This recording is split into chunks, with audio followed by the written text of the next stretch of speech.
trauma, how quickly can we heal something that's been inside of our body, inside of our mindset for decades that we've never let go of? Yeah. It's a part of us. How quick are we able to do that from past trauma? Yeah. Well, here's the deal with trauma, and it's kind of an interesting thing because when you're traumatized, some threat or some danger or some condition in your outer world through your senses is changing how you feel in your inner world. And the quotient of change between the way you normally feel in some alarm state, when you change your internal state and move into that emergency mode, you narrow your focus on the cause, and the brain freezes an image and takes a snapshot, and that's called a long-term memory. And now that image is branded holographically into the brain. So then we remember experiences better because we can remember how they feel, and that memory then changes the person's biology. So they think neurologically within the circuits of that experience, and they feel chemically within the boundaries of those emotions, and how we think and feel becomes our state of being. Mm-hmm. So now the person biologically is changed, and many times it's the strong emotion that begins to select and instruct the gene that creates disease. Why? Yeah. Because if the environment signals the gene, and that's a truth, that's epigenetics, and the end product of an experience in the environment is an emotion, the emotion that you feel from that event is literally selecting the gene. Gosh, it's for crazy. You to begin to change, and genes make proteins. And so the person, if it's strong enough, begins to wear their trauma, not just in their brain. Now it's in their body, because every time they think about that trauma, every time they review it, every time they keep creating the imagery, they keep firing and wiring the circuits in their brain, and they keep feeling the feeling emotionally in their body. And their body is so objective that it's believing it's living in the same past experience 50 to 100 times a day. And all you need is a stimulus and a response, an image and an emotion, a thought and a feeling, and you're conditioning the body into the past. Well, you're conditioning the brain and body into the past. And it doesn't matter if the actual event happened to you or not, because if you have the image, what I'm hearing you say, it's still going to connect to the body. So like what's happening right now is people are consuming probably more than 50, 100 pieces of media talking about trauma in the world right now. Right. Is that causing more physical damage on our bodies without actually having it physically hurt us? Well, let me finish that thought, and yes, then we can answer that question. Mind-blowing. So then you asked, is it possible then that people can heal that quickly in 1 week? Yeah, because what if they create an inner event that carries an amplitude of gratitude or joy or freedom, a breakthrough from the chains of the past? And when the body is liberated and you feel that elevated emotion, the stronger the emotion you feel from that breakthrough, the more you're going to pay attention to the image in your mind. And now you're beginning to brand new circuitry in the brain, and your body's being conditioned into a new future. And the stronger the emotion you feel, and the more you pay attention to the picture, the more you're conditioning the body over time to the future instead of the past. So now you keep knocking on that genetic door emotionally, then that emotion ultimately signals a new gene that upregulates that gene to produce better proteins, and the person then all of a sudden starts healing. And we have research to show that people can do that in 4 days, signal genes to reduce cancer cells, and wow, to signal stem cells to suppress, to go to active tissues and repair them and regenerate them and suppress inflammation. We have research to show that you could change the number of brain cells you have just by doing this properly. And so now all of a sudden, the person starts changing. In 4 days, yeah, you can start to reverse some of the damage you've done in your body, depending on the degree of damage, it sounds like, but in 4 days, by simply replacing the imagery, the visualization, the acknowledgement to a different emotion, an emotion of joy, gratitude, peace, perspective, acceptance. I'm assuming these things. A vision of your future. A vision of what you want that's positive, as opposed to a vision that is tied to a negative event of the past over and over every single moment of the day. Your body will start to heal, your immune system will start to heal, and you'll start to shift your genes. Gene expression, absolutely. What's the difference between gene expression and just genes? Well, you come with a lot of genes, and they're just a library of potentials. They're just a storehouse of information, of possibilities.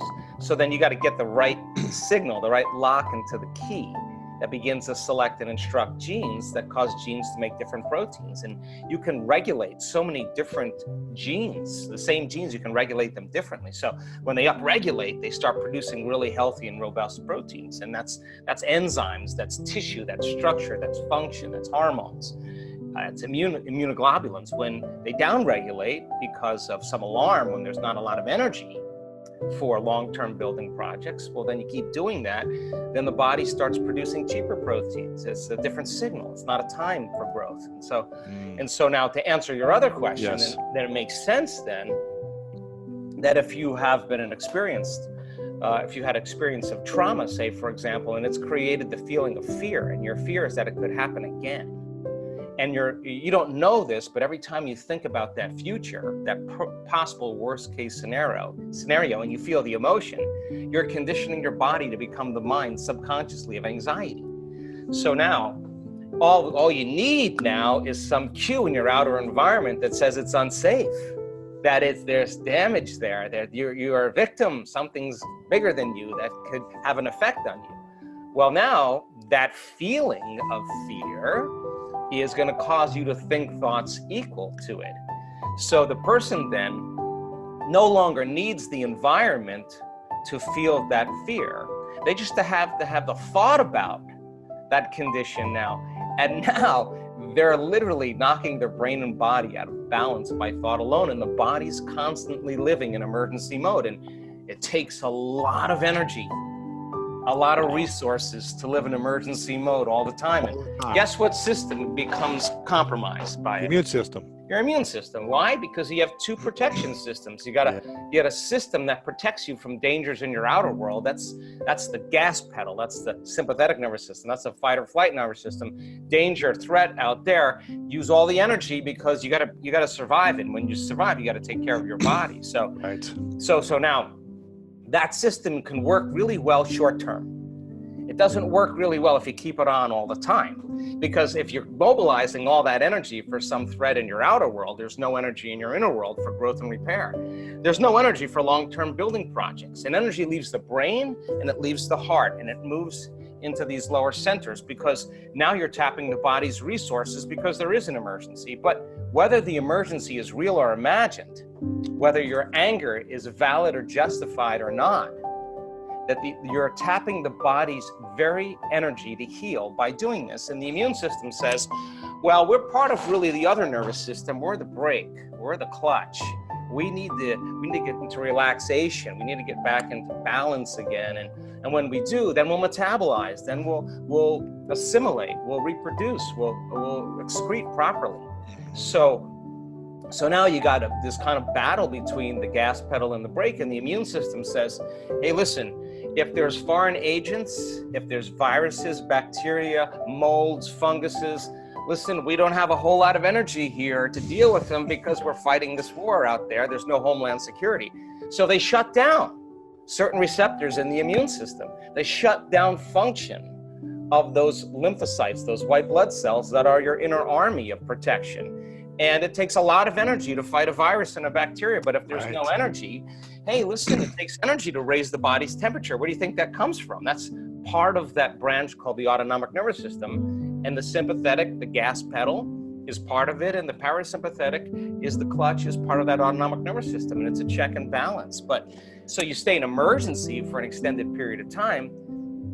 And now you're exposed to some antigen or some external substance, some foreign agent, and there's no energy to deal with it, then you are victim to your environment, because every time you react to your environment and you say that person, that circumstance is controlling the way I feel and the way I think, if something outside of you is controlling your feelings and thoughts, then it makes you a victim to your environment. So then, so you will be more victimized, or you could be more of a victim to other things in your environment. People don't understand this consciously because it's a program subconsciously.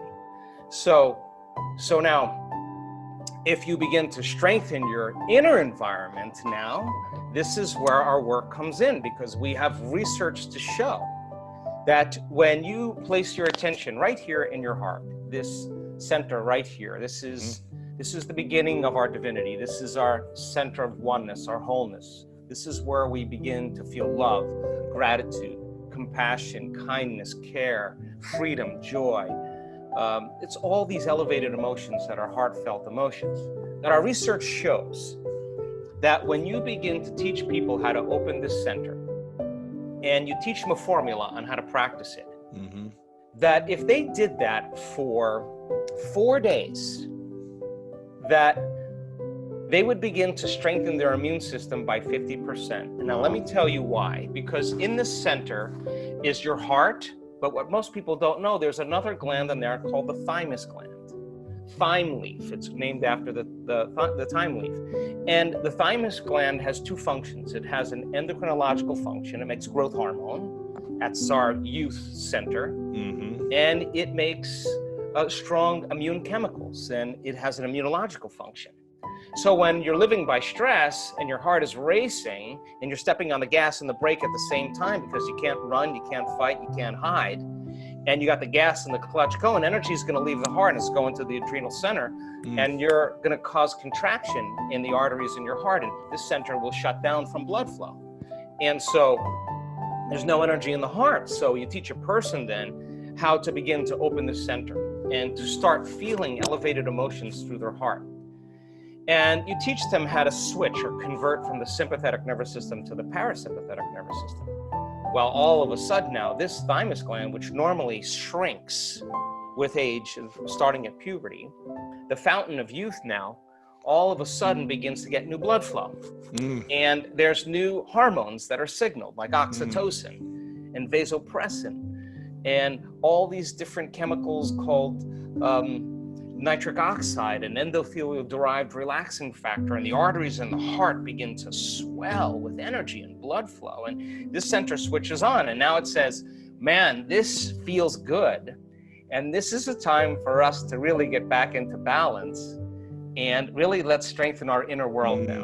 And now all of a sudden, this thymus gland begins to make thymosin, which is an important agent that begins to make T cells. And T cells have little receptors on them called T cell receptors. And when those T cell receptors are robust and strong, those cells make proteins, and they make what's called antibodies or immunoglobulins. And these little Y-shaped proteins block the receptors coming from the virus that are trying to attack the white blood cells.